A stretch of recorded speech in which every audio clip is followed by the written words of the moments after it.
ክብር ለጌታ ለኢየሱስ ክርስቶስ ይሁን። ሻሎም ሻሎም ብያለሁ።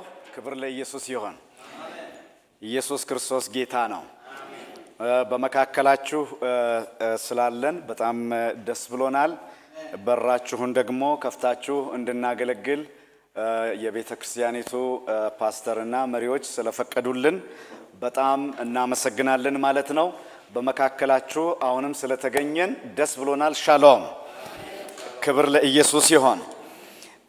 እኛ ከምናገለግልባት ቤተክርስቲያን ከመጽሐፍ ቅዱስ ሰራዊት ዓለም አቀፍ ቤተክርስቲያን እና ከአመራሩ ሰላምታ ይዘን መተናል እና እነሱም በእኛ በኩል ሻሎም ሻሎም ብለዋል ማለት ነው። እግዚአብሔር የተመሰገነ ይሁን። ወደዚህ ለመምጣታችን ደግሞ ምክንያት የሆኑ ስላሉ ምክንያታችን እነሱ ስለሆኑ በአንዳንድ የሥራ ጉዳይ ቢሆንም በዚህ ስፍራ ላይ እንድንመጣ ደግሞ ነገሮችን ያመቻቹልንና ነገሮችን ያዘጋጁልን ወንድማችን ጆን እና እንዲሁም ወንድማችን መድኔ ናቸው። ከነሱ ጋር ባለን የሥራ ግንኙነት ነው የመጣ ነው። ይሄንን ሁሉ ወደዚህ እንድንመጣ መንገድ የሆኑን እነሱ ስለሆኑ እነሱን ቴንኪው ማለት ስላለብን በጣም እግዚአብሔር ይባርካቸው እንላለን። አጨብጭቡላቸው። ቴንኪው በሚል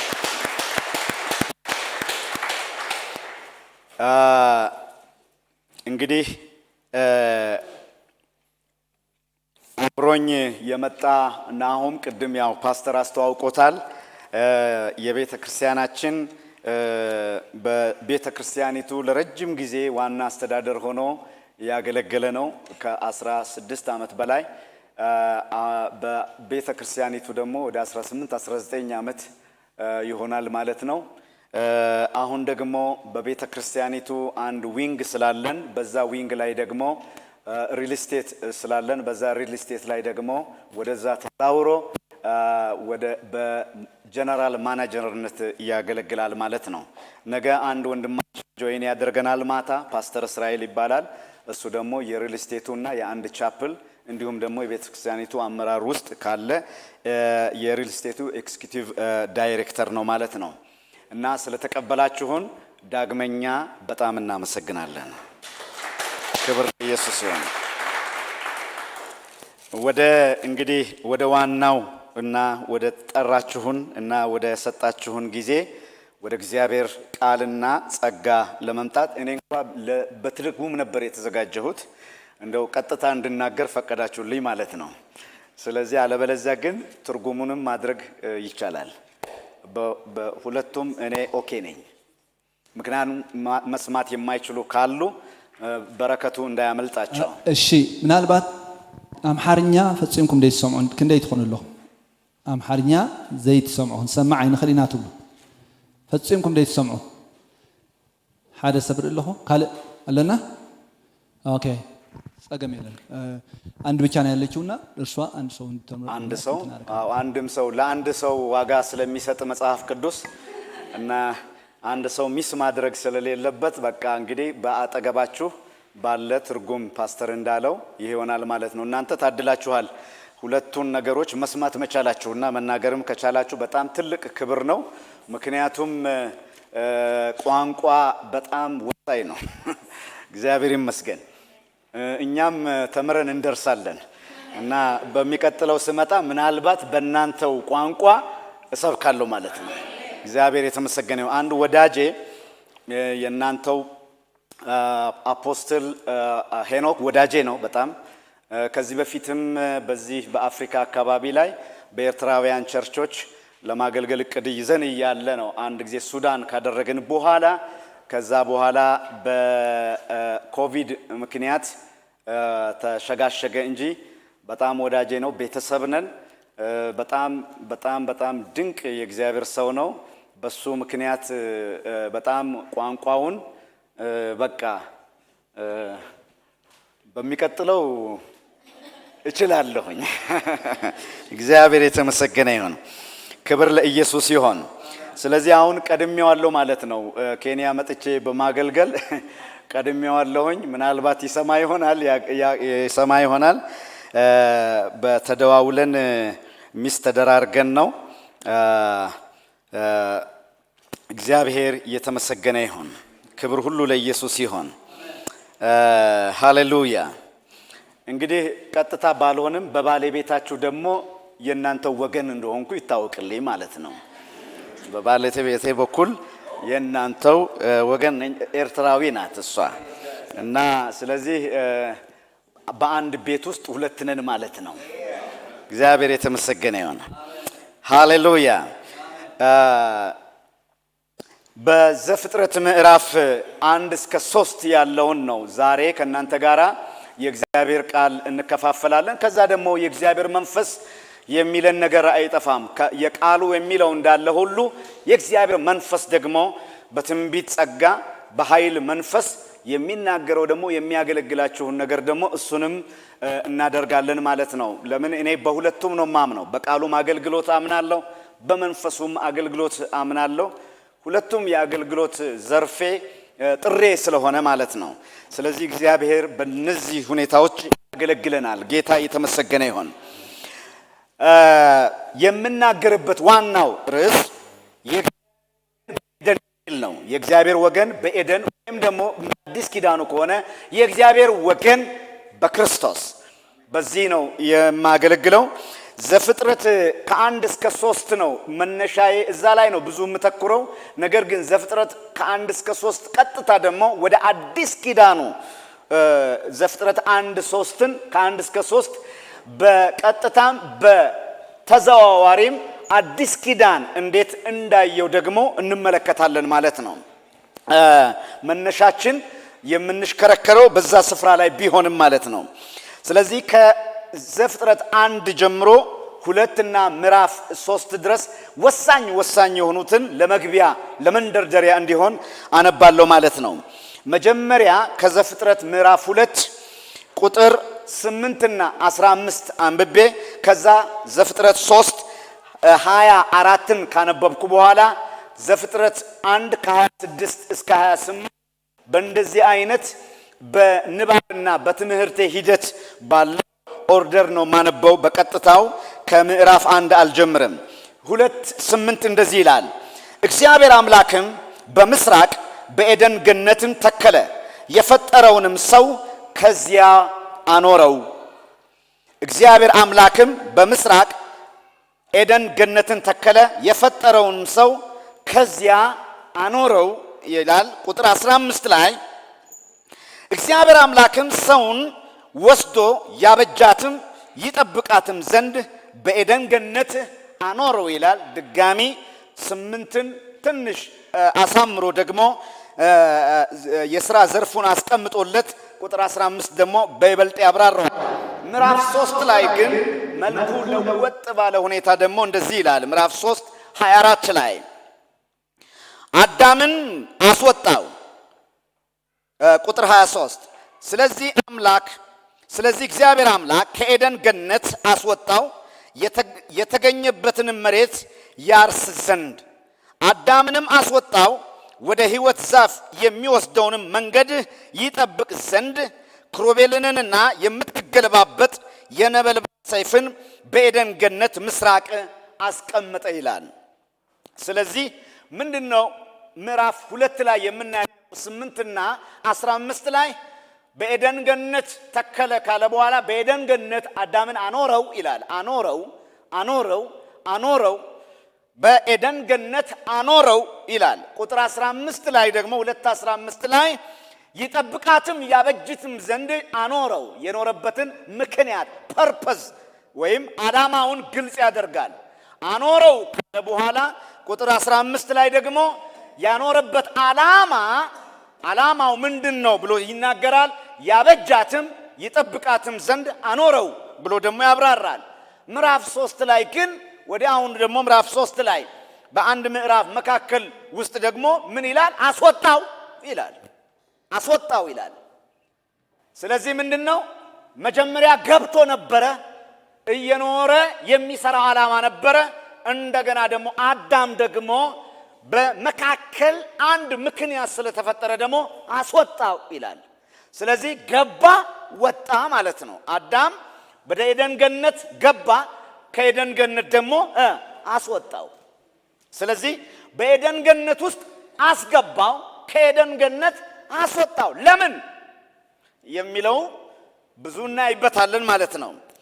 አስገባው፣ አስወጣው፣ አኖረው፣ አስወጣው። ለምን? ይሄ በጣም ወሳኝ ነው። ቁጥር ምዕራፍ 1 ላይ እንሄድና ምዕራፍ 1 ላይ ከ26 እስከ 28 እንግዲህ ምዕራፍ 2 እና ምዕራፍ 3 ላይ የምናየው ነገር ምንድነው? ምዕራፍ 2 ላይ የተፈጠረበትን ዓላማ ለመሙላት የሚቀመጥበትን የመኖሪያ ቦታውን ኤደንን ነው የሚያሳየን።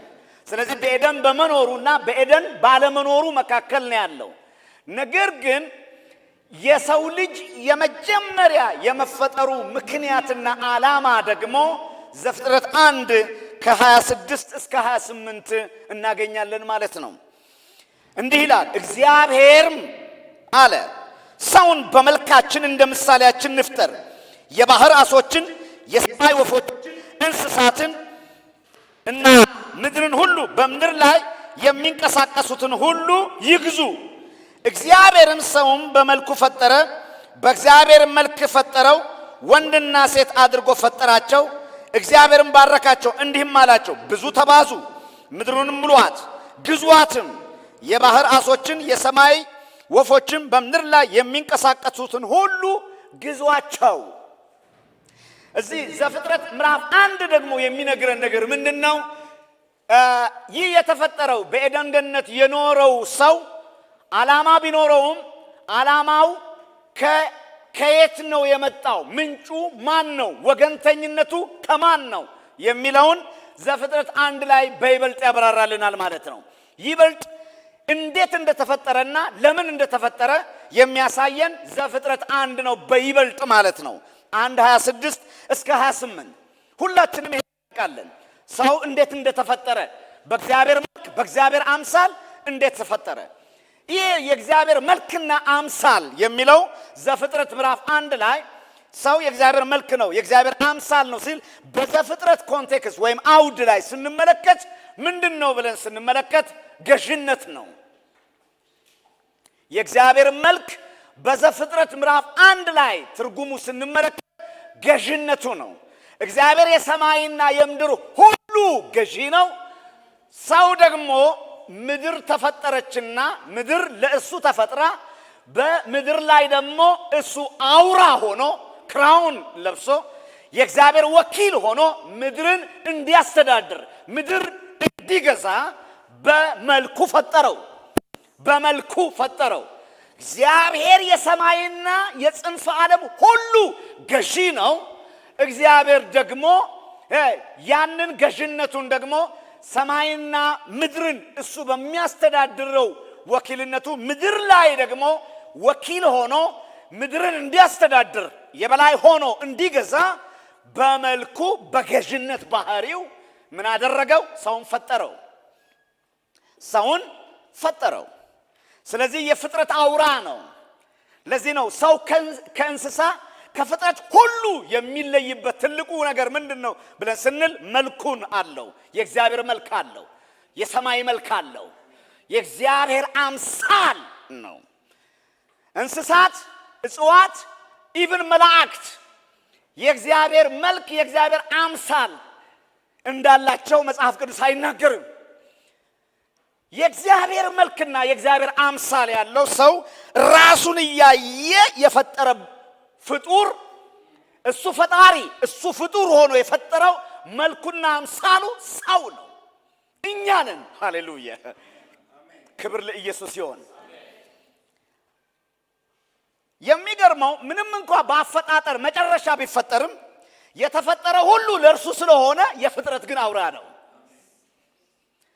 በፍጥረት ሂደት በቅደም ተከተል መጨረሻ ነው የተፈጠረው። ነገር ግን በፍጥረት ዓላማ ግን ቀዳሚ ነው። ሰው መልኩና አምሳሉ ስላለበት የእግዚአብሔር መልክና አምሳል ስላለበት የሚገርመው መጨረሻ ቢፈጠርም የተፈጠረው ሁሉ ለእርሱ መሆን ስለሚገባው ነው። ሃሌሉያ! ኧረ አሜን ነው ወይ? ይሄ እኮ በጣም አስደናቂ ነው። ስለዚህ ከተፈጠረው ሁሉ ትልቁ ከተፈጠረው ሁሉ ዋናው ማን ነው ስንል ሰው ነው። ስለዚህ ምድር አያችሁ የተፈጠረችው ምድር ይሄ የምናየው ሁሉ ምድር አሁን የሰው ልጅ የሚስገበገብለት የሰው ልጅ የሚፋጅበት የሰው ልጅ የሚጨርስበት ስግብግብግብ ብሎ ማለትም ፍጥረት ምዕራፍ 3 ላይ በኋላ እንመጣለን። ይሄ ሁሉ ተሰጥቶት አንድ የተከለከለ ነገር ቢኖር ለሱ የወደቀበት ይሄ ሁሉ የሚታየው ሁሉ የተፈጠረው ለአዳም ነው። ለአዳም ነው። ለእግዚአብሔር ክብር ነው፣ ለአዳም ግን ጥቅም ነው።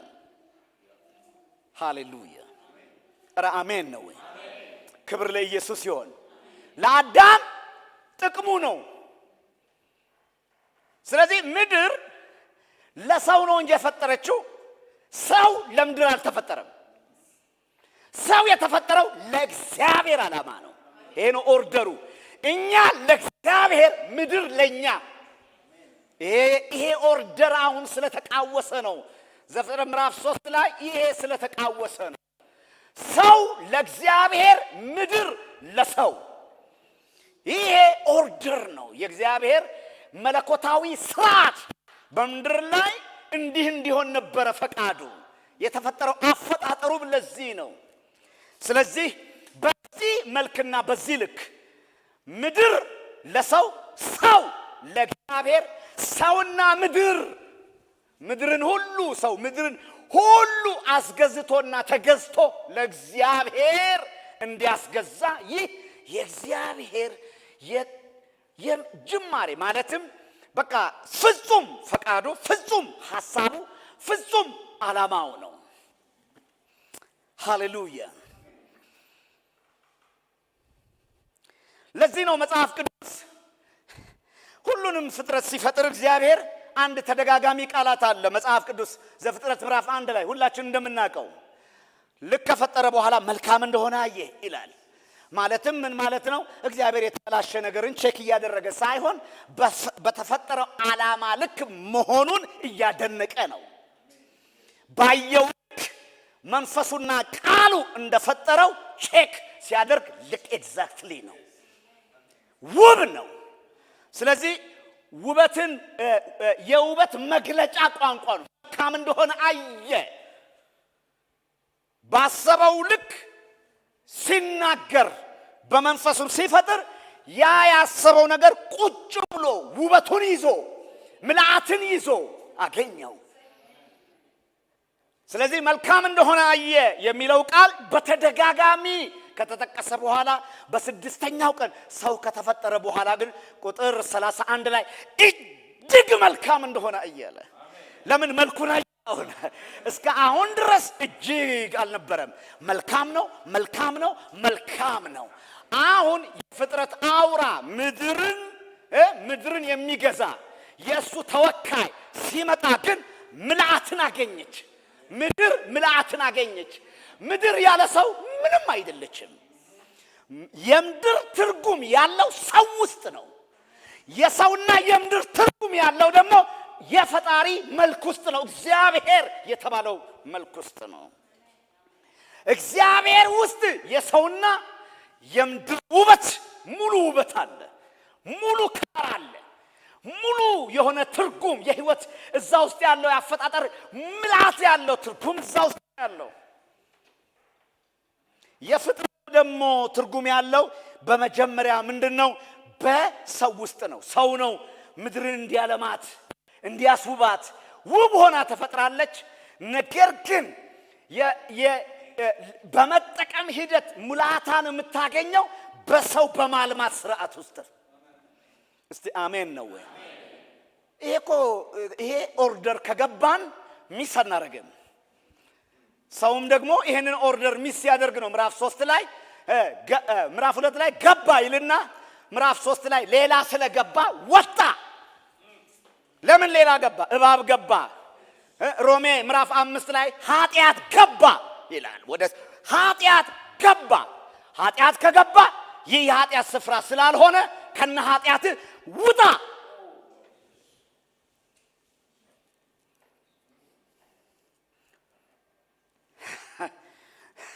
ስለዚህ አሁን ኦርደሩን ማስተካከል አለብን።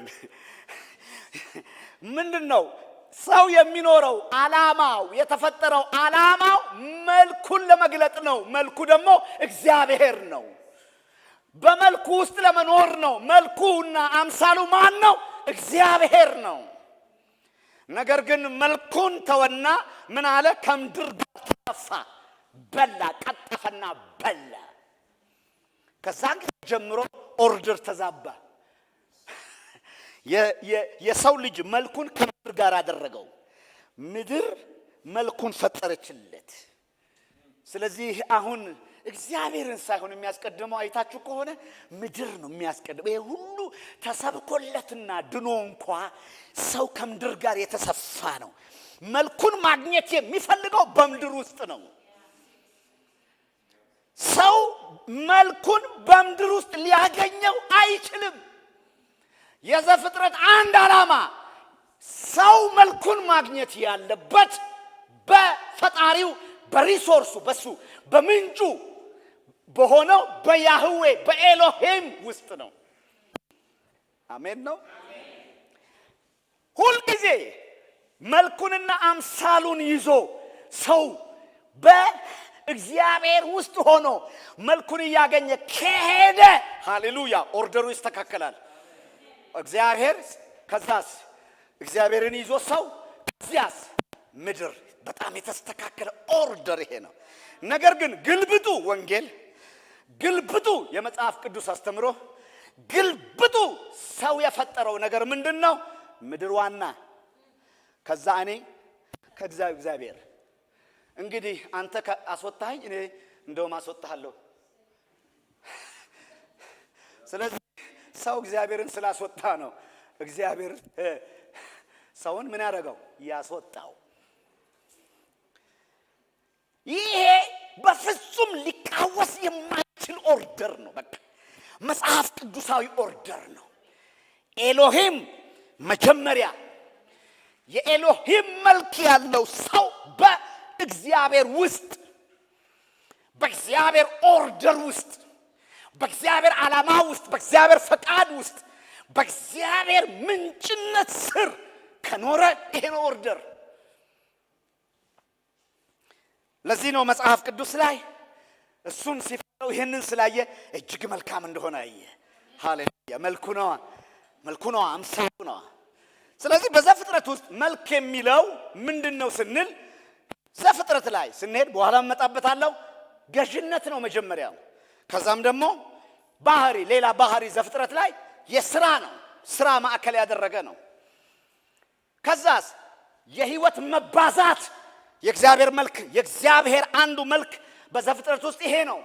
ህይወትና የህይወት መባዛት መልኩ ነው። የእግዚአብሔር መልክ ነው ይሄ። ስለዚህ ዘፍጥረት ላይ ያለው መልክ የተባለው ይሄ ነው። ነገር ግን አዲስ ኪዳን ደግሞ ይህንን መልክ በሌላ ይፈታዋል። ኤፌሶን ምዕራፍ 4 ላይ ቁጥር 23 እና 24፣ ቆላስይስ ምዕራፍ 3 ላይ ከቁጥር 9 እስከ 10 መልኩን ምንድነው የሚለው ስንል ጽድቅና ቅድስና የእግዚአብሔር ሙላታዊ ዕውቀት የአንዱ መልኩ ነው። ስለዚህ በአዲስ ኪዳን መልእክታት ፍቺ መልክ ምንድነው ማለት ነው? ሞራላዊ ነው። የህይወት መስተጋብር ነው። ጽድቃዊ ህይወት ነው። ቅድስናዊ ህይወት ነው። በእግዚአብሔር ዕውቀት ልክ በክርስቶስ ዕውቀት ልክ ያንን መልክ ወደ መምሰል የሚሄድ ሞራላዊ ወይም ንጽህና ሃሌሉያ። እስቲ ንጽህና በሉ አንድ ጊዜ። ንጽህና ላይ የተላበሰ ህይወት ነው። አሁን እንደ ዘመኑ አይደለም። ይሄንን አሁን እኛ የምንነገረው ስለ መጽሐፍ ቅዱስ ነው። ስለ ዘመን አንነጋገርም። ዘመን መጽሐፍ ቅዱስን አይተረጉምም። ዘመኑን የሚተረጉመው መጽሐፍ ቅዱስ ነው። መጽሐፍ ቅዱስ በዘመን አይታይም። ዘመን ግን በመጽሐፍ ቅዱስ ይገመገማል። ስለዚህ መልኩ የሌለበት የእሱ መልክ የሌለበት ከሆነ ይራገፋል። በዚህ ስለሚታይ ክብር ለኢየሱስ ይሁን። ኧረ አንድ ጊዜ አሜን ነው ወይ? ሃሌሉያ ሃሌሉያ ሃሌሉያ። ስለዚህ መልክ ስንል ይሄ ነው። አምሳል ስንል ይሄ ነው። በመልኩ በአምሳሉ ስንል ይሄ ነው። ስለዚህ ውስጣዊ ማንነቱ ውጫዊ ነገሩን እየቀየረ ውስጣዊ የጽድቅ ቁመና ውጫዊውን ሁሉ ለጽድቅ ቁመና እያስገዛ የጽድቅ ሰው ሃሌሉያ፣ የሰላም ሰው፣ የፍትህ ሰው፣ የንጹህ ሰው አሜን ነው ወይ? ዕውቀቱን የሚገልጥ የእግዚአብሔርን ዕውቀት በክርስቶስ የሚገልጥ ሰው ያ መልክ ነው። ያ የእግዚአብሔር መልክ ይባላል። ያ የእግዚአብሔር መልክ ይባላል። ስለዚህ ይሄንን ሰው ከፈጠረው በኋላ ምድር ሰፊ ናት አይደለም እንዴ? ምድር ሰፊ ናት። ስለዚህ ምን ያስፈልገዋል? ምድር እንግዲህ ወደ ዘፍጥረቱ ልምጣና የመልኩ ገዥነት ነው። መልኩ ሰራተኛነት ነው። በዘፍጥረት መጽሐፍ መልኩ ፈጣሪነት ነው። ፈጣሪነት ማለት ምን ማለት ነው? ከተፈጠረው ውስጥ አዲስ ነገር የሚያገኝ ነው እንጂ አዲስ ክስተት የሚያመጣ አይደለም። ነገር ሁሉ ተፈጥሯል። አሜን ነው። ያ የፈጣሪ ስፍራ ነው። የእግዚአብሔር ስፍራ ነው። ሰው በቆይታ ህይወት እግዚአብሔርን ሊሆን አይችልም። ሰው ለዘላለም ሰው ሆኖ ነው የሚጨርሰው። ክብር ለኢየሱስ ይሁን። ግን ፍጹሙን ሰው ሆኖ ይጨርሳል። የክርስቶስን መልክ ይዞ ይጨርሳል። እግዚአብሔርነት በጊዜ ሂደት አይመጣም። እግዚአብሔርነት ጅማሬም ፍጻሜም የሌለው ህልው ነው። አሜን ነው። ሃሌሉያ ክብር ለኢየሱስ ይሁን። ስለዚህ እግዚአብሔር ከምንም ነገር ነው ይሄ ያለውን ነገር ሁሉ የፈጠረው። ነገር ግን ከተፈጠረው ውስጥ አዲስ ነገር እያገኘ ወደ አዲስ ክስተት ለማምጣት አእምሮውንና ልቦናውን እየተጠቀመ እንዲሰራ ያም የእግዚአብሔር ባህሪ ተከፋይነት ነው። አሜን ነው። እዚህ ነው አይታችሁ ከሆነ ዘፍጥረት 1 ላይ የፈጠረውን ማን አደረገ? ስያሜ ሰጠው እግዚአብሔር። ምን አለው? ቀንን ብርሃን አለው አይደል እንዴ? እያለ ጠራ። ጠፈርን ሰማይ እያለ ጠራ። ገለጠውና ይሄ ደግሞ በአንድ ቦታ ውሃውን ሰበሰበና ይሄንን ባህር ብሎ ጠራው። ይሄኛውን ደግሞ የብስ ብሎ ጠራው እግዚአብሔር።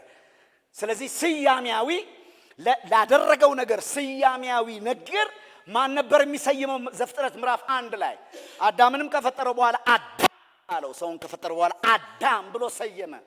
ልክ ምዕራፍ 2 ላይ ግን ስንመጣ ቁጥር 19 ላይ ይሄንን ነገር ሼር ሲያደርገው ይሄንን ነገር ሲያካፍለው ምን አደረገ እግዚአብሔር? የምድርን ጠቅላላ እንስሳት አራዊት ወደፊቱ አመጣ፣ በምን ስም እንደሚጠራ ያይ ዘንድ ይላል። ሃሌሉያ። ስለዚህ አዲስ አይደለም የፈጠረው፣ በተፈጠረው ውስጥ ግን ስም እንዲፈጥር ነገረው። ይሄንን አሁን በዛን ጊዜ ቋንቋ ምን እንደሆነ ስለማናቅ እዛ ስንሄድ እናውቀዋለን። እሱን መጀመሪያ አዳም የጀመረበት ቋንቋ እና ይሄንን አሁን ለኛ ለመናገር ጅብ አለው። አየውና ይሄ ጅብ ነው አለው። ይሄንን አንበሳ አለው። ይሄኛውን በቃ እየጠራ መጣ። ይሄ ስያሜን ማውጣት የእግዚአብሔር ነበር። ለአዳም በስጦታ ሰጠው። ተሰጥቶት ነው። እግዚአብሔር ግን ሆኖት ነው። አሜን ነው። እስቲ አሜን ነው ወይ? እስቲ አሜን ነው። ስለዚህ አንዱ ባህሪ ይሄ ነው። ይሄ አዲስ ነገር ማግኘት፣ ከተፈጠረው ውስጥ አዲስን ነገር ማግኘት። ይሄ እንደ ሰው ደረጃ መፍጠር ከተባለ እሱን እንደ ሰው ደረጃ ከተፈጠረው ውስጥ አዲስን ነገር ማግኘት እግዚአብሔር የሰጠው ባህሪ ነው። አሁን እንኳን ሰው ወድቆ እንኳን አታይም እንዴ? ወድቆ እንኳን በዓለም ላይ ውድቀትን ያመጣውን የኮሮናን በሽታ በቫክሲን እንዲያገኝ ወድቆ እንኳን በተፈጠረው ውስጥ አምሮ እንዲያገኝ እግዚአብሔር የሰጠው የሰው ልጅ ስጦታ ነው። ይሄ አጋንንት አይደለም ይሄን የሚያደርገው። አጋንንት ሰውን ለማዳን ግኝት ፈጥሮ አያውቅም። ሊፈጥርም አይችልም። ስለዚህ ይሄ ወድቆ እንኳን ሰው ከውስጡ ያልወጣ ነገር አለ፣ ያልተወሰደበት ነገር አለ። እነዚህ ነገሮች ግን ለሱ ጥቅም ናቸው እንጂ የተፈጠረበትን ዓላማ ሙሉ በሙሉ የሚያሟላ አይደለም። የእግዚአብሔር እውነተኛ መልክና አምሳል ለእርሱ በሙላት ተገዝቶ የተገዛበትን አገዛዝ ልክ ፍጥረትን ሲያስተዳድር ማየት ነው የእግዚአብሔር ሐሳብ እንጂ በውድቀቱ ውስጥ አዳዲስ ነገር እያገኘ በጣም እየከነፈ ቢሄድ የእግዚአብሔር አንዱ የእግዚአብሔር ዋና ዓላማ አይደለም። እሱ ምድርን እንዲጠቀም ያደረገው በውድቀቱም ውስጥ እንኳን ቢሆን መብላት ስላለበት መኖር ስላለበት በመኖር ውስጥ ደግሞ ወደ እግዚአብሔር ለመመለስ ቻንስ ስለሚሰጠው ጊዜና እድል ዓላማ የተፈጠረበትን ዋና ምክንያት እንዲያገኝ እድል ስለሚሰጠው በስተ እድል እንዲያገኝ ነው። ለዚህ ነው መጽሐፍ ቅዱስ የሐዋርያት ሥራ ምዕራፍ 14 ላይ የአይሁድ ኦዲየንስ ስላልሆነ ምን አለ? ዝናብን ከሰማይ እየሰጠ ምድርን እያረሰ በዚህ ውስጥ ሁሉ ፍሬማ እያደረገ ራሱን ያለ ምስክርነት አልተወም። እግዚአብሔር በተፈጠረው ውስጥ ፈጣሪን እንዲያይ አድርጓል፣ አስቀምጧል። ሮሜም ይሄን ይናገራል። በፍጥረቱ ውስጥ እግዚአብሔርን ፈጣሪነት የእግዚአብሔርን ማንነት እያየ ወደ እግዚአብሔር እንዲመለስ እሱንም ፕላንና ምን በሉት የፈለገ በሉት ዋና ባይሆንም ሰጥቶታል። ነገር ግን በአዲስ ኪዳን ደግሞ ወደ ዋናው ዓላማና ወደ ዋናው ፈጣሪ እንዲመለስ ራሱን ነው የላከው እግዚአብሔር። የሥላሴ ሁለተኛው አካል መጥቶ ነው እግዚአብሔርን የገለጠልን። ፍጹሙ መገለጥ ያለው በክርስቶስ ውስጥ ነው። በክርስቶስ ውስጥ የተገለጠው እግዚአብሔር ፍጹምና ፍጹም ነው። ነገር ግን በፍጥረቱም ውስጥ እግዚአብሔር ይታያል። ላዳመጠው ላየው በህሊናም ውስጥ እግዚአብሔር ተቀምጧል። ሞራላዊ የእውቀት ህግ ተቀምጦ እንደ ፖሊስ ይሄ ሮንግ ነው ይሄ ራይት ነው እንዲለውና የትክክለኛ ያልሆነና ትክክልን በማወቅ ህሊና በተባለው ፍጥረት ውስጥ በውስጠኛው ሞራላዊ ህግ ውስጥ ራሱ እግዚአብሔር በስነ ምግባራዊ የራይትና ሮንግ መርህ አስቀምጧል። ሞራል ምን እንደሆነ አስቀምጧል። ወድቆ እንኳን ይሄ ትክክል አይደለም ይለዋል። ትክክል አይደለም። አሁን ለምሳሌ ሰውን እየተደሰተ የሚገል የለም ወይ አጋንንት ይዞት ካልሆነ በስተቀር። ነገር ግን ሮንግ ነው ይላል። ኖ ይለዋል። በቃ ኖ። እየተደሰተ በግልጽ የሚሰርቅ የለም። መስረቅ ትክክል እንዳልሆነ ተደብቆ ይሰርቃል። ለምንድን ነው? አለው ተፈጥሯዊ ነገር ውስጥ በባህሉ በተፈጥሮው ስሜቱ ውስጥ አስቀምጧል እግዚአብሔር። እነዚህ ግን ህሊና እንበለው ፍጥረት እንበለው ግን ፍጹሙን እግዚአብሔርን ሊያስተዋውቁን ስላልቻለ ፍጹሙን እግዚአብሔርን የሚያስተዋውቀው ፍጹሙ እግዚአብሔር ስለሆነ ፍጹሙ ወልድ መጣልን። ለእርሱ ክብር ይሁን። ሃሌሉያ። ዋው አሜን። አሜን ነው ወይ? እስቲ አሜን ነው ወይ? ክብር ለኢየሱስ ይሁን። ስለዚህ ይሄንን ሰው አመጣና በኤደን ገነት ምን አደረገው? አኖረው። ምድር ሰፊ ናት፣ ሰፊ ነው። እጽዋቱ አለ፣ አራዊቱ አለ፣ አዋፉ አለ፣ ሁሉም ምድር አለ፣ ሁሉ ነገር ሰፊ ነው። አሁን ምን ሰራለት? ይሄን ሰፊ ነገር መልኩን ስለሰራለት መልኩን ግን የሚገልጥበት ሄድ ኦፊስ ያስፈልገው፣ ሄድ ኳርተር ያስፈልገዋል። ሄድ ኳርተሩ ኤደን ናት። ኤደን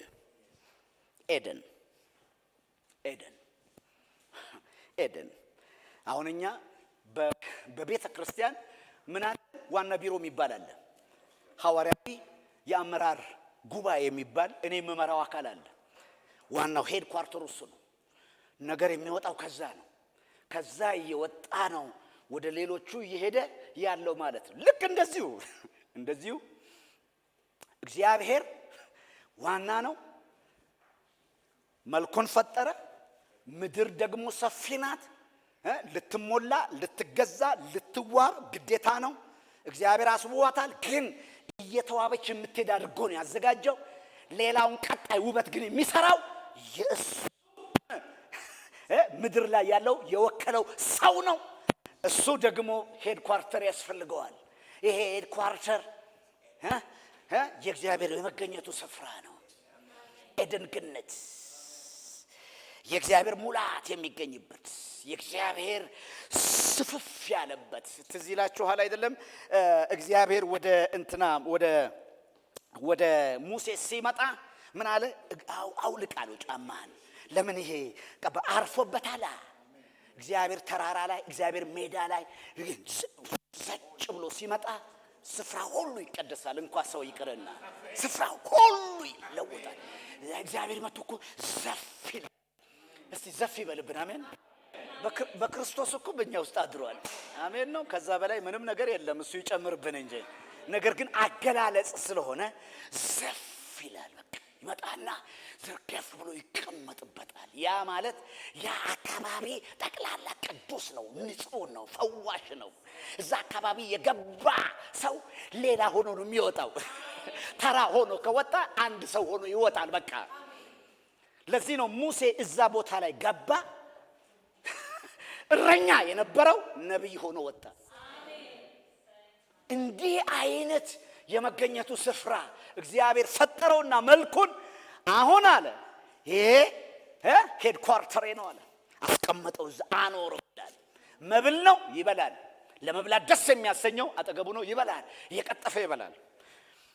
ለማየት ደስ የሚያሰኝ ነው። በጣም እግዚአብሔር የተከለው ተከለ ነው የሚለው እግዚአብሔር። እንግዲህ እግዚአብሔር የተከለው ጋርደን ምን እንደሆነ ወራማ ካፋቲያስ ዋው ሃሌሉያ ኦ ሃሌሉያ። እኔን ብሆን እንዳለን እኔም እዛው ነኝ ያለሁት አይደል? እኔን ብሆን እንዳንል እኔም እንደዛ አደርግ ነበር። ሰው ነውና ግን እንመኘው እዛ ሾው ያለ ቦታ ላይ መቅደስ ይችላል። ዛፍ ነው ደግሞ የሚበላ በቃ ይበላል። በአይነት ነው ይበላል። መብላት ብቻ አይደለም፣ ጥላም አለው። መጠላነት ብቻ አይደለም፣ መኖሪያም ነው። በቃ በጣም የሚገርም ነው። እርቃኑን ነው መሆኑን ምንም አያውቅም። መላመላውን ነው ግን አያውቀው። በክብር የተላበሰ ፍጥረት ነው። ክብር ነው ልብሱ፣ መገኘት ነው ልብሱ። የእግዚአብሔርን መልክ ምን እንዲለማመድበት በመፍጠርም በመስራትም ባገዛዝም እንዲለማመድ ስም በማውጣት እንዲገዛዘብ በክብር የለበጠ ነው። ለዚህ ነው መጽሐፍ ቅዱስ ሁሉም ኃጢአትን ሰርተዋል ከእግዚአብሔር ክብር ጎድለዋል ይላል። ግን ኃጢአት ከመግባቱ በፊት ግን ክብር የተባለ ዓለም ውስጥ ነበር። ሙሉ ክብር ነበር። የሰው ሙሉ በእግዚአብሔር ክብር የተጠለቀለቀ ነበር። ሲያስብ እንደ እግዚአብሔር ያስባል፣ ሲናገር እንደ እግዚአብሔር ያስባል። እግዚአብሔር መጥቶ ይናገረዋል፣ በክብሩ አቅፎታል። የእግዚአብሔር ሻካይና የእግዚአብሔር ደማቁ ነጸብራቁ መገኘት በሱ መካከል ስለሆነ ስለዚህ ከዛ ጋር ሆኖ እዛ ማዕከል ላይ ሆኖ ምድርን ጠቅላላ ያስተዳድራታል። ከዛ ሆኖ ምድርን ሁሉ ትሰማዋለች፣ ታዳምጠዋለች። የሰው ልኩ ይሄ ነበር። ስለዚህ ምን አደረገው? አኖረው። ከዛስ ይጠብቃትም ያበጃትም ዘንድ እዛ ደግሞ እንደ ዘፍጥረት ምዕራፍ 1 ምድርን ሁሉ ከዛ ስፍራ ላይ ሆኖ ይገዛ ዘንድ። ስለዚህ አጠገቡ ያለውንም በይበልጥ ለማስዋብ እና ለመጠበቅ ከዛም በላይ ደግሞ ምድር የተባለ አሁን ያለው ምድር ሁሉ በተፈጠረው ውበት ልክ ለመምራትና ለመሙላት እግዚአብሔር ሰውን እዛ ስፍራ ላይ ያስቀመጠው። ሃሌሉያ! ዋው ክብር! ሃሌሉያ! እስቲ አንድ ጊዜ ክብር በሉ። አንድ ጊዜ ክብር። የስ ይሄ ክብራችን ነበረ። ግን በነበረም አይደለንም። አሁንም በሚበልጠው በክርስቶስ ያንኑ አግኝተናልና ደስ ይለናል። ነገር ግን ምን እንደነበርን ማወቅ ከዛ ወድቀን የት እንደተገኘን ይረዳናል። ከዛ ደግሞ ወዴት እንደመጣን ስናቅ ደግሞ ትልቅ ቫልዩ እንድንሰጥ ግምታችንን እግዚአብሔር ያደረገልን ነገር ከውዳሴ ወደ ውዳሴ ከምስጋና ወደ ምስጋና ከዝማሬ ወደ ዝማሬ ከአድንቆት ወደ አድንቆት ዝም ብለን በጸጋው ክብር ውስጥ ሆነን ከዘላለም እስከ ዘላለም ጉድለት ሳናይ ምልአትን በክርስቶስ እያየን ደማቁን ምስጋና እንድንሰጥ ይረዳናል። ስለዚህ የነበርንበት ከዛ ከነበርንበት መውረድ ከዛስ ደግሞ ከነበርንበት ከፍታ በጣም በክርስቶስ ከፍ ወዳለው ስንሄድ ይሄንን መረዳት ዋው! ለዚህ ነው የአዲስ ኪዳን አማኞች ገና ሲጀምሩ በምስጋና በውዳሴ በተንደረደረ ምስጋና መሃሉ ሁሉ ምስጋና መጨረሻው ምስጋና ምንም እየተናገሩ ራሱ ከመናገራቸው በፊት የሚናገሩትን እያሰቡ ደማቅ ምስጋናና አምልኮ የሚሰጡት የሚደረደረውን በቃ እንደ መትረጌስ በቃ ቷ እያደረጉ የሚያመሰግኑት በየምዕራፉ ተቸግረው ነው። አንዱን ሲጨርሱ ሌላውን እየታያቸው ያመሰገኑ እንደገና ይቀጥላሉ። እንደገና የሆነ ነገር ይነግሩናል፣ ያመሰግኑ ይቀጥላሉ። አዲስ ኪዳን በዚህ የተዋበው ለምንድነው? የነበሩበት ከፍታ እንዴት እንደወደቁ አሁን ደግሞ ከወደቁበት እንዴት እንደተነሱ ከመረዳታቸው የተነሳ ነው። የእግዚአብሔር መልክ ነን እኛ፣ የእግዚአብሔር አምሳል ነን እኛ። በመልኩ ተፈጥሬያለሁ፣ በአምሳሉ ተፈጥሬያለሁ፣ በመገኘቱ መካከል ሆኖ። ታዲያ ሰው በምታውቁት ሶስት ምሳሌ ላስረዳቸው። ሶስት ነገሮች ይሄን ሁሉ ሶስቱ ነገሮች ይጠቀልልልናል። ወኪልነቱ በብሉይ ኪዳን በነበረው በሶስቱ ቢሮዎች ማየት እንችላለን። ስለዚህ የፍጥረት ምንድነው? ንጉስ ነው። የተፈጠረው ለዓለም ንጉስ ነው። ለዚህ ነው ገዥነት ንግስና ነው። በፍጥረት ላይ ሹሞታል፣ ተሹሟል። ሹመቱ ማንነት ሳይሆን ስጦታ ነው። የተሰጠው ስጦታ ነው። ጸጋ ነው የተሰጠው። ስለዚህ ንግስና ነበረው። ለዚህ ነው ዘፍጥረት ምዕራፍ 1 ላይ በንግስና ውስጥ ማስተዳደር መሙላት እየሞላ ያስተዳደረ የሚሄድበት ንጉስ ነው። ለዚህ ነው መግዛት የሚለው ንግስናን ጠቋሚ ነው። ከዛ በኋላ ግን ንጉስ እየገዛ ከመጣ ድንገት ሌላ እላዩ ላይ ያለ ንጉስ ያለ ሊረሳ ይችላል። የተዋብ ሲመጣ ምናምን ሲመጣ ብቻውን ነው የሚመስለው። ሌላኛውን ንጉስ እሱ ንጉስ ነው። የነገስታት ንጉስ አለ። የፍጥረት ሁሉ የጽንፈ ዓለም ንጉስ አለ። ስለዚህ እሱን ማስታወሻ ምን ያስፈልገዋል? ምን አይነት ቢሮ ያስፈልገዋል? ክህነት ያስፈልገዋል። ክህነት ወሳኝነት ነው። ክህነት ንግስና የሚያስተዳድርበት ነው። ንጉስ ነህ ግን አገልጋይ ካህነት ንግስና ለእግዚአብሔር በእግዚአብሔር ላይ ሳይሆን በፍጥረት ላይ ነው። በአንተ ላይ ደግሞ ንጉስ እግዚአብሔር ነው። ስለዚህ አንተ ደግሞ ምንድነው? ካህን። ስለዚህ ምን አለው? የሚበላውን ሁሉ ቤዳን አደረገና የማትበላ አደረገው። የክህነትን ቢሮ ሁልጊዜ ተገዥ። ፍሪ ዊል አለ። ሮቦት አይደለም። የሰው ልጅ ሮቦት አይደለም። ዝም ብሎ ምርጫ አለው፣ ፈቃድ አለው። ዩኒክ የሚያደርገውም ይሄ ነው። እውነተኛ ሰው እውነተኛ መገዛትንና አምልኮን መለማመድ ካለበት ፍሪ ዊል ሊኖረው ይገባል። መርጦ ወዶ ይሄኛውን ብላ ይሄኛውን አትብላ። ይሄ ክህነት ነው። አለመብላት ክህነት ነው። ለምን? እግዚአብሔርን የሚያስታውሰው ነው። እግዚአብሔር አለመሆኑን የሚነግረው ነው። ፍጡር መሆኑን የሚያሳየው ነው። ክልከላው ገደቡን የሚነግረው ነው። ሃሌሉያ! ገደብ አለ። ገደብ የሌለውን ለማምለክ አንተ ግን ገደብ አለ። እግዚአብሔር እኔ ገደብ የለኝም አንተ ግን ምድርንም ብትገዛ ትልቅ ቢሆንም በዚህ ትልቅነት ልክ ብሰፋህና ብሰጥህም አንተ ግን ገደብ አለ። ስለዚህ ወደኸኝ ታገለግለኛለህ፣ ትታዘዘኛለህ። ወደኸኝ ፈቅደህ እንደ ሮብ አስበህ አልመህ ከማን ጋር መወገን እንዳለብህ በደንብ ሜዲቴት አድርገህ እንደ ሮቦት ዝም ብለህ እየመጣ አትነጠፍም። አስበህ ትክክል አዎ አምላክ ነው ብለህ፣ አዎ ጌታ ነው ብለህ፣ አዎ የፈጠረኝ ይሄ ነው ብለህ፣ አዎ መልኬ እውነተኛው መልኬ እሱ ነው ሌላ መልክ የለኝም ብለህ። ስለዚህ ይሄ የማትበላው ዛፍ ክህነቱ ናት፣ አገልጋይ መሆኑ ነው። ሁልጊዜ በእግዚአብሔር ስር መሆኑን የሚያስታውስ የሚናገር ነው። ሃሌሉያ! ክብር ለኢየሱስ ይሁን። አሜን ነው ወይ? የሚቀርመው ነገር እያገዛ እንደገና ደግሞ በክህነት እያገለገለ ገዥነቱን ግን የሚያከናውነው በምንድን ነበረ?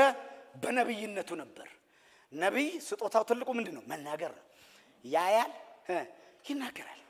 ያያል፣ ይናገራል።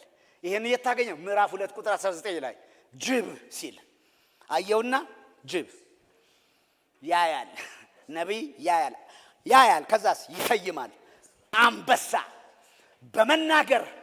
ስለዚህ ነብይነቱንና ንግስናው የተፈጠረበትን ዓላማ እያከናወነ ለተፈጠረበት ዓላማን ግን ልኩን እንዳያልፍ ክህነቱ ያግዘዋል። በክህነት አገልጋይነት ነው። ክህነት አገልጋይነት ነው። ክህነት አምላኪነት ነው። ተገዥነቱን የሚያሳይ ነው። የበላይ አካል እንዳለው ተጠያቂና ተጠሪ መሆኑን የሚያሳይ ነው። ስለዚህ እነዚህን በአንድ በኩል ነብይነቱን እየገለጠ በአንድ በኩል ንግስናውን የገለጠ ንግስናውን በነብይነት እየገለጠ በነብይነት ንግስናውን እየሰየመ እየሄደ እያስተዳደረ ይመጣና በአምላክ ፊት ይነጠፋል። ለፈቃዱ ለዓላማው መጥቶ ምን ያደርጋል? ይነጠፋል፣ ይገዛል፣ ይታዘዛል። በዚህ ነው ኤደን የሚባለው ዓለም ይሄ ነው። ለዚህ ነው በዚህ ውስጥ ነው ምድርን ሁሉ የሚገዛ ስብዕናው፣ ማንነቱ፣ ልኬቱ የእግዚአብሔር መልክ የሚገልጠው በዚህ ውስጥ ነው። ክብር ለኢየሱስ ይሁን። አንድ ጊዜ አሜን ነው ወይ? እስቲ አንድ ጊዜ አሜን ነው። አሁን ዘፍጥረት ላይ ልውጣና ወደ አዲስ ኪዳን ልግባ። አዲስ ኪዳን ያስገባን ምንድን ነው? ወደ ድምዳሜ ስመጣ አያችሁ፣ ቅድም እንደነገርኳችሁ ይሄ የነበረው በኤደን የነበረው ትልቁ መልኩና አምሳሉ የሚለማመድ ማዕከሉን ይዞ ምድርን የሚገዛው ስብዕናው ካህኑ ነብዩ አዳም እና ሔዋን፣ እሷም ንግስት ናት። ከዛስ ካህን ናት። ከዛስ ነብይት ናት። ስለዚህ በዛ ልክ የነበረው ነገር ሮሜ ምዕራፍ 5 ላይ ስንመጣ እንዴት ወደቀ ከክብር ጎደላችሁ ሲለን ምዕራፍ 3 ላይ እንዴት ጎደልን ብሎ ሲመጣ ምዕራፍ 5 ላይ የጎደልነውማ በኃጢአት ነው ብሎ ይመልሳል። በአንድ ኃጢአት አዳም ባስገባው አዳሜ ሁሉ እንደዛ ሆነ ነው ባጭሩ ነው። ከዛስ አሁን ወደ ነበረበት እንዲመለስ ወደዛ ክብር እንዲመለስ ደግሞ በአንዱ መታዘዝ ደግሞ አዳሜ ሁሉ ምን ሆነ? የእግዚአብሔር መልክ ያለው በጽድቅ ነጋሽ ሆነ። ለዚህ ነው 2:5-17 ላይ በሕይወት በጽድቅ ምን ያደርጋሉ? ይነግሳሉ። እስቲ ሃሌሉያ። ስለዚህ አሁን ክርስቶስ ጽድቅ ይዞ መጣ። ያ ጽድቅ በእምነት ነው የሚገኘው፣ በስራ አይደለም። ዝም ብሎ በእምነት ስለ እሱም ማመን መጥቶ ጽድቅ ግጥም። አሜን ነው። ጽድቅ በጣም በመልፋት አይገኝም። ሁሉ ሁሉም ሃይማኖቶች የተሳሳቱት ወደ ነበሩበት ለመመለስ ይሄ ናቹራል የሆነውን ነገር ያዩ በቃ ምንድነው ሁሉ ጊዜ በማድረግ በቃ ቢሉት አይደረስም። የእግዚአብሔር ጽድቅ በሰው መስራት አይደረስም። የእግዚአብሔር ጽድቅ የሚደረሰው አንዱ በሰራው እኛ ደግሞ በእምነት ስጦታ በመላበስ ብቻ ነው። ስለዚህ ማመን ተሰርቶ አብቅቷል። አሜን ነው። ኢየሱስ በሞቱ በመስቀሉ በሞቱ በትንሳኤው ሰርቶ ጨርሷል። ሃሌሉያ። እስቲ ጽድቄ በለው አንድ ጊዜ። በመስቀሉ በሞቱ በትንሳኤው አልቋል። ስለዚህ አሁን ያለቀው ክርስቶስ የጨረሰውን እርሱን ማመን ማለት ያለቀውን ጽድቅ ማግኘት ማለት ነው። እስቲ አንድ ጊዜ አሜን ነው። ስለዚህ እኔ አሁን ለመጽደቅ እንደ እግዚአብሔር አይነት ጽድቅ እንደ እግዚአብሔር አይነት ቅድስና መታገል፣ መፍጨርጨር፣ መልፋት፣ ማዋጣት አልችልም። አይሆን ሊሆን አይችልም። በቃ ራስ ነው እንጂ የተባለው ምድርን በማረስ ነው እንጂ ማልማት የሚቻለው ጽድቅ በማረስ አይመጣም። ምንም ነገር ብታደርግ ጽድቅ ብለን በሰራን ቁጥር ኃጢአት ነው የሚሆነው። ለዚህ ነው ጽድቃችን የመርገም ጨርቅ ነው የተባለው። አንተ ጽድቅ ብለን የምትሰራው እሱ ምንድን ነው? መርገም ነው። የፈለገ ያክል ምንም አይነት ቤት ለይተህ ስሙን እንዳልጠራው ብዬ ነው። ቤት ለይተህ ስራ ለይተህ ምን ሁሉም ነገር ላይ ምንም ላይ በቃ የሆነ ነገር ሁሉ ውስጥ ዋሻው ምንም ነገር ብትደበቅ ጻድቅ ልትሆን አትችልም። ተስፋ ቁረጥ። ምንም ነገር ጽድቅ ሊመጣ አይችልም። ጽድቅ በፍጹም ታምር የከሰው ልጅ የፈለገውን ያክል ቢጾም ቢጸልይ በምንም አይነት ታምር ምንም አይነት ልብስ ቢደርም የፈለገው አይነት በቃ ማለት ቢመንን መንኖ በቃ እኔ መንኛለሁ ወደ አለመብላት ተቀይሬያለሁ ቢል ይሞታል እንጂ ጽድቅ ሊሆን አይችልም። ከነ ኃጢአቱ ይሞታል፣ ይሰናበታል፣ ምድር ለቆ ይሄዳል። አለመብላት ጽድቅ ሊያመጣ አይችልም። ላይ ይኸውላችሁ አለመብላት ጽድቅ ሊሆን አይችልም። ራሱ ደግሞ መጸለይ ወደ እግዚአብሔር መሄድ አይደለም። ቢጸልይ ወደ እግዚአብሔር ሳይሆን የሚሄደው ወደ ራሱ ኃጢአት ነው የሚሄደው። ምንም ከሚሆን አይደለም። መጽሐፍ ቅዱስ ዘጋ። ማንም በሕግ ማንም በራሱ ሊጸድቅ አይችልም ብሎ ዘጋ።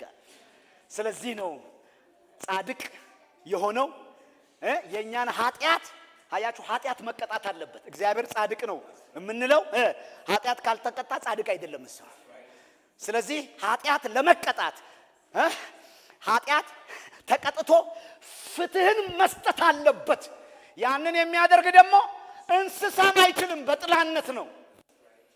እንስሳም አይችልም ማለት ከሰው የተሻለ ንጹህ እንስሳ የተባለው ራሱ ፍጥረት ሁሉ ስለተረገመ እንደው ከሰው ይሻላል ተብሎ ነው እንጂ በብሉይ ኪዳን በጥላነት ነው። እውነታው እስኪመጣ ድረስ በሰው ሊጸዳ ስላልቻለ በእንስሳ እስከዛ በጥላነት እንዲጸዳ ያደረገው የኃጢአት ስርየት እየታወጀ ግን ያ አመጣው። ሰው በድሏል፣ ሰው መቀጣት አለበት። ሰው በድሏል፣ ሰው መክፈል አለበት። ሰው ኃጢአት ሰርቷል፣ የኃጢአቱን ዋጋ ሰው የሆነ እሱም ሰው ንጹህ የሆነ ከኃጢአት የነጻ ኃጢአት የማያውቀው በደል የሌለበት እውነተኛ መስዋዕቱን የሚያሟላ ነውር የሌለበት ነውር የሌለው በግለት ነውር የሌለበት ሰው መሆን አለበት። ይሄ ደግሞ ከሰው ወገን ከአሕዛብም ከአይሁድም ተገኘም ሊገኝም አይችልም። ከመላእክትም ወገን አይገኝም። መላእክቶች ምን ናቸው? የመንፈሳዊ አካል ናቸው እንጂ ሂውማን ቢንግ አይደሉም። ለዚህ ነው የአብርሃምን ዘር ይዟል የተባለው ሰው መሆን አለበት። በተስፋው ቃል የተስፋውን ቃል የሞላ ሰው መሆን አለበት። ስጋ ለብሶ የመጣ መሆን አለበት። ዋው! ወደ ነበርንበት ክብር ለመመለስ የተከፈለው ዋጋ ቀላል አይደለም። የነበርንበት ውድቀታችን የነበርንበትን ክብር ልቀቱን ያሳያል። ውድቀታችንን ደግሞ ወደ ነበርንበት ክብር ለመመለስ የተከፈለው ዋጋ ደግሞ የነበርንበት ክብር ልኩና ጥጉ ምን ያክል እንደሆነ ያመላክተናል። ኦ ሃሌሉያ ሃሌሉያ። ለዚህ ነው ኢየሱስ ክርስቶስ የዘፍጥረት ምዕራፍ 3:15 የተስፋ ቃል ሆኖ ዘርሽ ከዘርህ የተባለው ዘር ተብሎ ከአብርሃምም ዘርህ ተብሎ ከዳዊት ቦታም ደግሞ የዳዊትን ዘር ግንድ ይዞ ሃሌሉያ መለኮት ሰው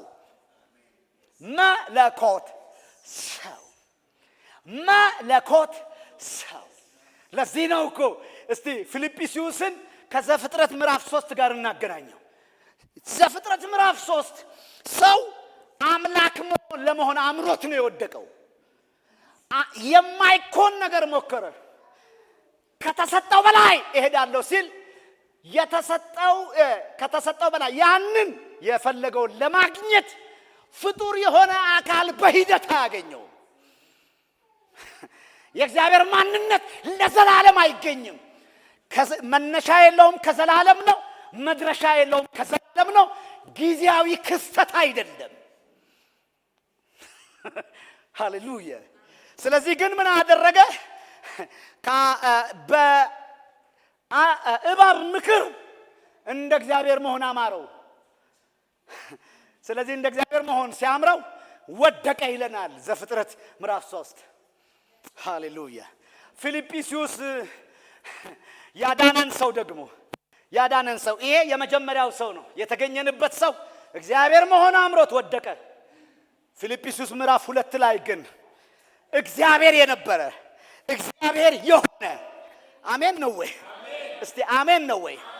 እግዚአብሔር የነበረ የሆነ የሚሆን ሁል ጊዜ እግዚአብሔር የሆነ ሁል ጊዜ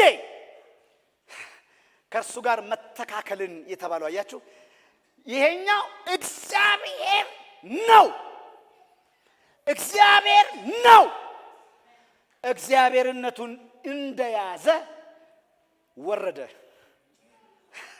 ምን ሆነ? የሰው መልክ ያዘ። መውረዱ ይሄ ነው። አያችሁ ቅድም ያልነውን ንጹሕን መስዋዕት የሚሞላው መለኮት ብቻ ነው።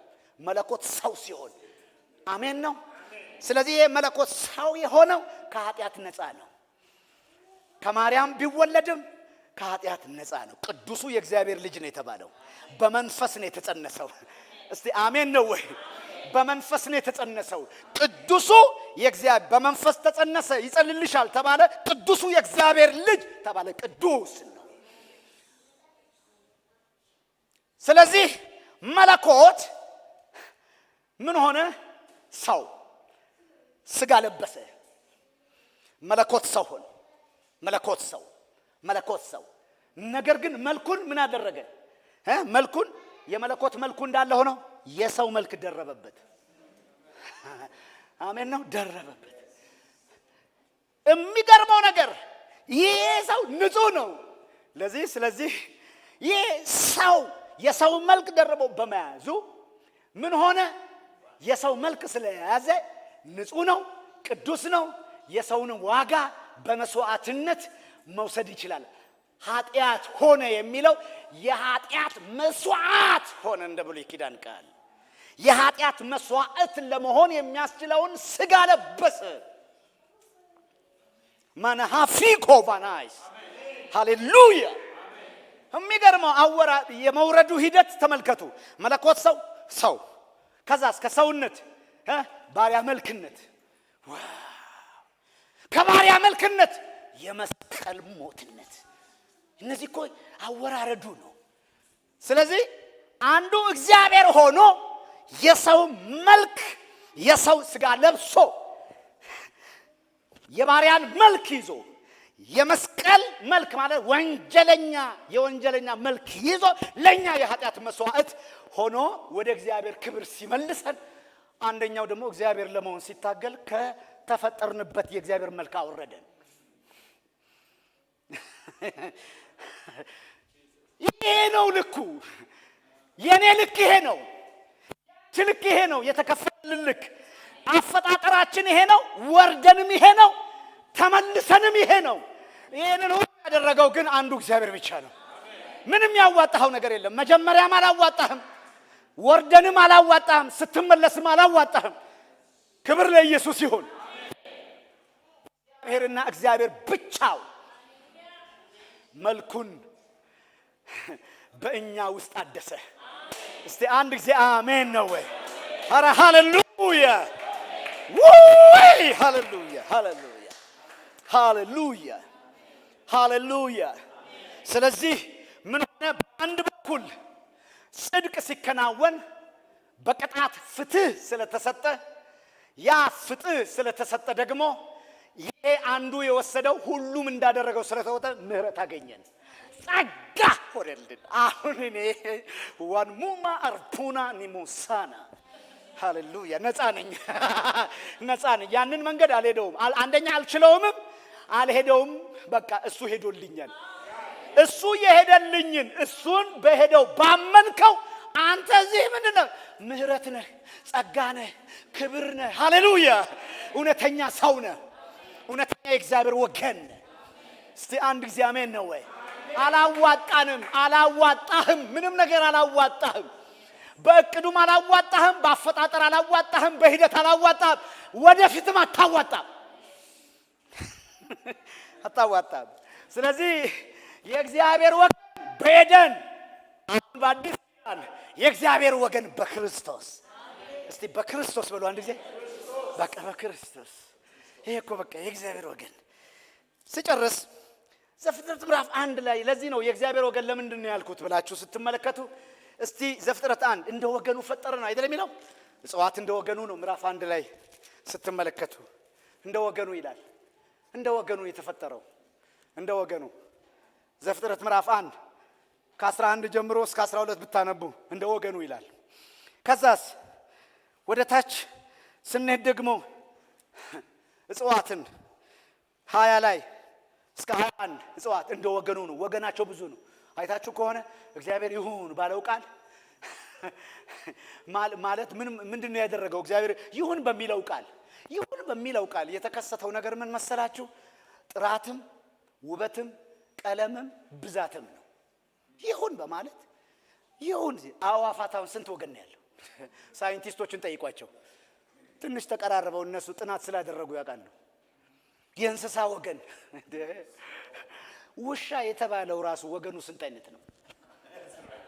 ውሻ አንበሳ የተባለው ራሱ አንዱ ነገር ራሱ ማት እኮ ነው። ይሄ ነገር በቃልና በመንፈስ የተፈጠረው ወገን የተባለው ራሱ ከለሩ፣ ብዛቱም፣ አይነቱም፣ መጠኑ ራሱ አንዳንዱ እዚህ ነው፣ አንዳንዱ ደግሞ እንደዚህ። አንዱ ወገን ራሱ በጣም ጥቂት ትንሽ ውሻ አለ ምትል በቃ ፒፒ ፓማ ምናምን እየተባለች ስያሜዋ ራሱ እንደየ እንትኑ የተሰጣት። ትልቅ ደግሞ አለ፣ ትልቅ አለ። ይሄ ሁሉ ወገን አለው። ወገኑ ውስጥ ግን ራሱ መጠኑም ብዛቱም ከለሩም ውበቱም ብዙ ነው። የእንስሳትም እንደዚሁ ወደ ታች ስንሄድ ከ22 ጀምሮ እስከ 25 ስንመለከት እንስሳም ወገን አለው። ማት አይነት ጅብ ነው ያለው። የጅብ ራሱ ማት አይነት ነው።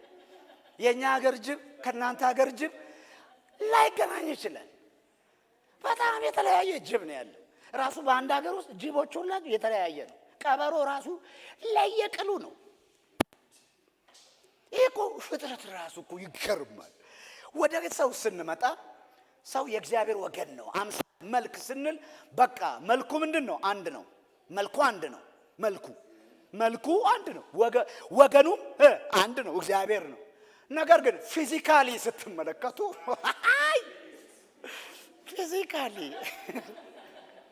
ፊዚካሊ እኛ ራሳችን እዚህ ያለ ነው በመጠንም በቁመትም በቅርጽም እንለያያለን። ኤርትራዊ ሆናችሁ ራሱ ትለያያላችሁ። ኢትዮጵያ ሆኖ ይተለያያል። ቻይና ይለያል። ውበት ነው እኮ ይሄ። አሁን የሚያስተራርደን ነገር ውበታችን እኮ ነው። ውድቀት ያመጣውን ውድቀት መለያየቱን እንደ መለያየት አድርጎ የበለጠ ለመለያየት መግደል ብሎ ነው የሚሄደው። የወደቀ ሰው የጫፉ ይሄ ነው። ነገር ግን በመልኩና በአምሳሉ የተፈጠረው እንኳን አይደለም እግዚአብሔር የሚባለው ዓለም ትርጉሙ ገብቶት በእውቀት የእግዚአብሔርን ዓለም በእውቀት መታደስ ያንን መልክ የመሰለ የእግዚአብሔርን ዓለም አይቶ ጨርሶ ፍጥረትን ሁሉ በዛ መልክ አይቶ ገዝቶና አስተዳድሮ ሞልቶ ከዛ በኋላ ደግሞ ሰው ለሰው ሲሆን በጣም እየተገረመ ነው የሚሆነው። በቃ ይሄ ነው ይገረማል።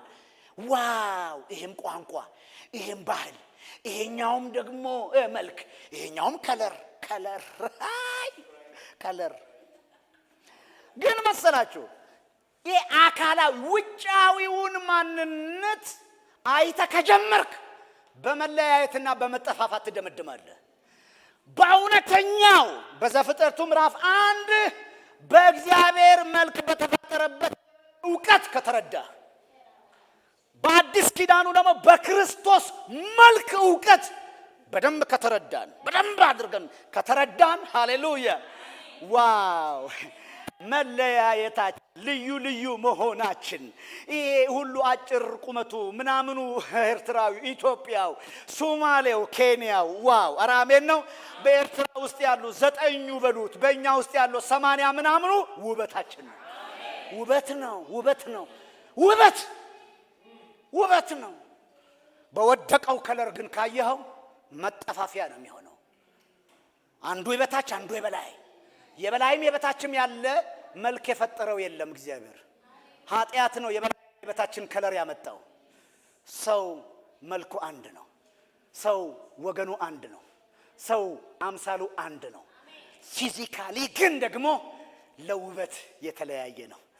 ለምን? ሃሌሉያ! ምድር በራሷ ፍጥረት ሁሉ የተለያየ ነው። በመጠንም በከለርም በአይነትም ሁሉ ነገር የተለያየ ነው። ያ የፈጣሪን ውበት የእርሱን ውበት የምንገልጥበት በጣም በቃ ድንቅ ነገር ነው። ለዚህ ነው ምዕራፍ 3 ኤፌሶን ምዕራፍ 3 ላይ ቁጥር 10 ልዩ የእግዚአብሔር ጥበብ ይለዋል። ህብረ ቀለም ማለት ነው። ህብረ ቀለም አይሁድ እንደ አይሁድነቱ አህዛብ እንደ አህዛብነታቸው እንደ ኔሽንስ ሲመጡ ዋው ኔሽንስ ምዕራፍ 2 ላይ ግድግዳው ተሰብሮ ኔሽኖስ በክራይስት ሲታዩ ህብረ ቀለም ነው፣ ውበት ነው። በመንፈሳዊ ዓለም ላይ ሰይጣን የሚያየው ውበት ነው። በክርስቶስ ያለ ልዩ ውበት ያያል። ከጉራጌም ከአማራም ከትግሬም በቃ ውበት ነው የሚያየው። ውበት ግን ከኤርትራዊው ሃሌሉያ አሜን ነው። የእናንተም 9 እንደሆነ ሰምቻለሁ። እንግዲህ እርግጠኛ እንደሰማሁት ነው የሚሄደው። ስለዚህ ውበት ነው ከሁሉም ይመጣል። ኔሽንስ ነው እዚህ ጋር ያለው ኔሽንስ ህዝቦች ናቸው። ከህዝቦች የተወጣጣ አንድ ያደረገው ክራይስት ሃሌሉያ። በአንዱ መልክ ልዩ መልክ ይዘን ሃሌሉያ እንደምቃለን፣ እናምራለን። በመንፈሳዊ ዓለም ላይ ለመናፍስቱ ዓለም ለቅዱሱም በሉ ለርኩሱም እዛ ላይ ብዙ በቃ ለርኩሱም ሆኖ ለቅዱሱ ዓለም ምን ይሆናል? ያ ውበት ዲስፕሌይ አድርጎ ሲያሳየው ሃሌሉያ እኛም በዛ ልክ ካየን እንሰግድለታለን። ይሄን ውበት ለፈጠረ እንሰግዳለን። ሰይጣን ይሄንን ውበት ሲያይ ኢሚዲየትሊ ይሄ ውበት ውጪ ስለሆነ ይወጣል። ከዚህ ውበት ውጪ ይወጣል። በቃ ይወጣል። ልክ ይሄንን ውበትኛ ስንጫወተው በዚህ ውበት ውስጥ መጫወት ስለማይችል እያለ ነው የሚወጣው። ለዚህ ነው ምዕራፍ 4 ላይ እድል ፈንታ አትስጠው፣ ኮቴ አትስጠው ይላል። ኮቴ ካልሰጠው አይገባም እዚህ መንደር ውስጥ። the nations of nations ያሉበት በክራይስት ወደ ተጠቀለለው ማህበር ወደ እግዚአብሔር ማህበር ወደ አዲሱ ማህበረሰብ ሲገባ ይሄንን ክብር ሲያ የሚያየው ሰይጣን በዚህ ክብር ልክ ካወቅን የሚያየው በጣም ደማቅ ከለር፣ ደማቅ ብዛት፣ ደማቅ የሆነ ውበት ስለሆነ ይሄ አይመቸውም። በቃ ይሄ ራሱ ላይፉ ይገስጸዋል፣ ስፍራውን ይሰጠዋል፣ ቦታውን ይለይለታል። ካልተፈቀደለት እዚህ መንደር መግዛት አይችልም። ለዚህ ነው ምዕራፍ 4 ላይ ሲጀምር እንግዲህ ብሎ እንመላለስ ይላል። ከሰማይ በታየው ልክ ምድር ላይ ያንን መልክ ይዘህ ተገጠም። ኤርትራዊ ሆነ ተገጠም፣ ተገጠም፣ ተገጠም። ኢትዮጵያ ሆነ ተገጠም፣ ሶማሊያ ሆነ ተገጠም። መጣ ሻ በል በቃ ሻ ልዩነት እንዳለ ልዩነቱ እንዳለ ግን አንድ የሚያደርገን የክራይስት መልክ ስለሆነ ያ መልክ ልዩነትህን ለውበት ይጠቀመዋል። ለውበት ዋው ይላል፣ ኦ ይላል። እያደነቅን ነው የምንኖረው። ክብር ለኢየሱስ ይሁን። መበጣበጫ፣ መጣያ፣ መለያያ፣ መገዳደያ አይሆንም። ይሄ የወደቀ ነው፣ የሰይጣን ነው። የወደቀው የአዳም ነው፣ የባቢሎን ነው። ባቢሎን ነው። የባቢሎን ጫፉ የአመጽ ልክ ነው። ከዛም ደግሞ ተደበላልቆ መለያየት ነው። የአዲስ ኪዳን ልኩ ደግሞ ይሄን ልዩ ልዩ ማንነት ይዞ በአንዱ ውበት ስር ልዩ ልዩ ውበቶችን ይዞ ማምለክ ነው፣ ማገልገል ነው፣ መደባለቅ ነው። ውበትን እያደነቁ መኖር ነው፣ መመላለስ ነው። ክብር ለኢየሱስ ይሁን። የአንዱን መልክ ይዘን አንድነትን ይዘን በብዙ ህብረ ቀለም እንደምቃለን፣ እንወጣለን፣ እንገባለን። ይሄ የጸጋ ክብር ነው። ይሄ የመንፈስ ክብር ነው። ይሄ የመፈጠራችን ልክ ነው። ክብር ለኢየሱስ ይሁን። ኧረ አንድ ጊዜ አሜን ነው ወይ? ሃሌሉያ። እኔ በሉ አንድ ጊዜ የእግዚአብሔር ወገን ነኝ። በክርስቶስ የእግዚአብሔር ወገን ነኝ። እኔ በእግዚአብሔር ወገን ነኝ። አሜን ነው። እኔ የእግዚአብሔር መልክ ነኝ። በክርስቶስ የእግዚአብሔር መልክ ነኝ። እኔ በክርስቶስ የእግዚአብሔር መልክ ነኝ። የእግዚአብሔር ወገን በክርስቶስ ማለት ይሄ ነው። አጨብጭቡ ለእግዚአብሔር ክብር። ኦ ሎርድ ሃላቫርሎቬሪያ ፓናሳ ማኖ ሆፕሬካይስ አኒንቻ ሌቫሬ ካዶሳ